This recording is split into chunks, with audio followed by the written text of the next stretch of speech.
క్రీస్తునందు ప్రియమైన వారలారా, శుభాలు. ఎలా ఉన్నారు? బాగున్నారా? నిన్నటి దినము ఎలా గడిచింది? ప్రభువుకు మహిమకరంగా జీవించారా? జీవించినట్లయితే ఆయనకు స్తుతులు. లేని ఎడల ఆయన మనల్ని క్షమించునుగాక.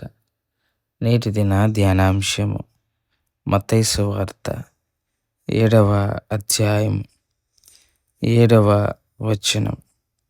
అడుగుడి మీకు ఇయ్యబడును, వెదకుడి మీకు దొరకును, తట్టుడి మీకు తీయబడును.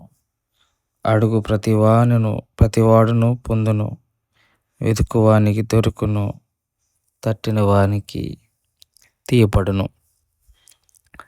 దేవుని వాక్యాన్ని మన వెనికిడిలో దీవించి ఆశీర్వదించును గాక. చదవబడిన లేఖన భాగము మనందరికీ ఎంతో ఇష్టమైంది.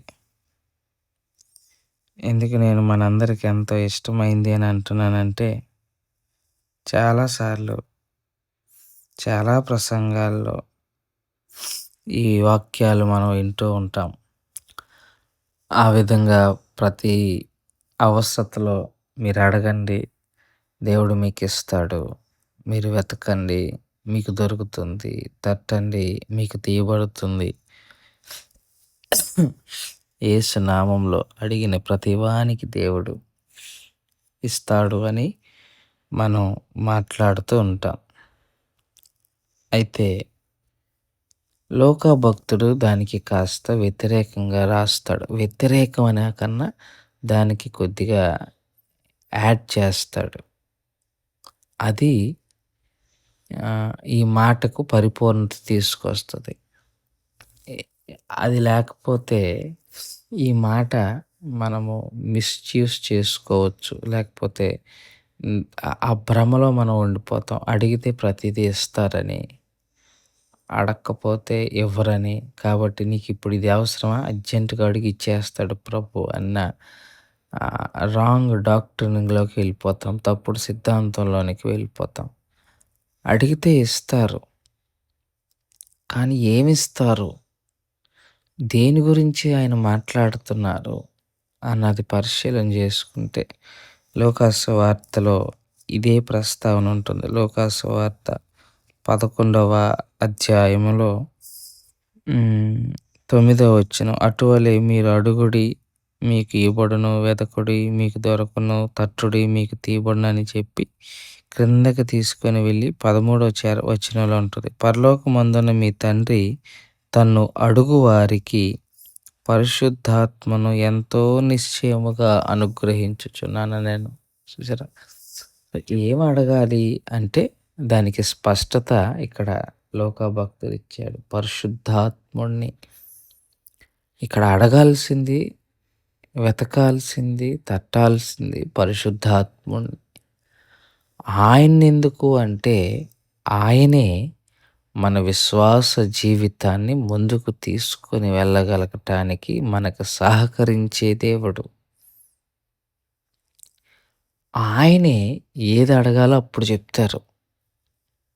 ఎంత మేరకు అడగాలో, ఎలాంటిది అడగాలో, అడగొచ్చా అడగకూడదా, అడిగితే ఏం అడగాలి, ఇవన్నీ ఆయన మనకు నేర్పుతారు. ఎందుకంటే వాక్యం అంటుంది, పరిశుద్ధాత్ముడట మనల్ని సర్వసత్యంలోనికి నడిపిస్తారట.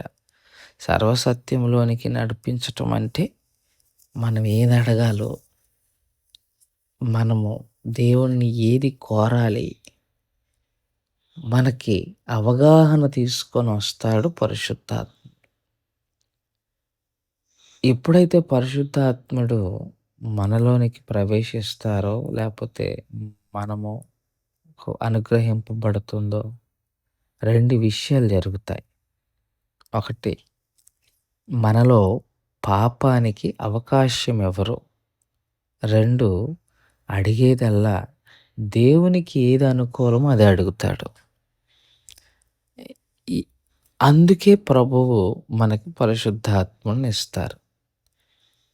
పరిశుద్ధాత్ముడు వచ్చినప్పుడు మొట్టమొదటిగా పరిశుద్ధాత్ముడు చేసే పని ఏంటంటే టు శాంక్టిఫై, మనల్ని పరిశుద్ధపరుస్తారు. సో, అడగాలి అనుకునేవాడు నన్ను నేను పరిశుద్ధపరుచుకోవాలన్న అర్థం వచ్చేలాగా అడగాలి.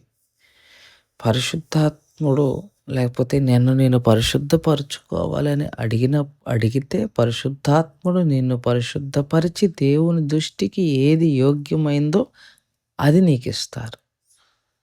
అంతేగాని కూర్చొని ఎడాపెడా ఏది పడితే అది అడిగేయటానికి కాదు కదా! అడగటానికి కూడా ఒక నిబద్ధతుంది. అడగటానికి కూడా ఒక నిబద్ధతుంది. ఆ నిబద్ధత ఉండాలి అనంటే క్రమం, క్రమం ఉండాలంటే పరిశుద్ధాత్ముని యొక్క సహాయము మనకుండాలని మనవి చేసుకుంటూ ఈ మాటలను ఇంతటితో ముగించుకుంటున్నాను.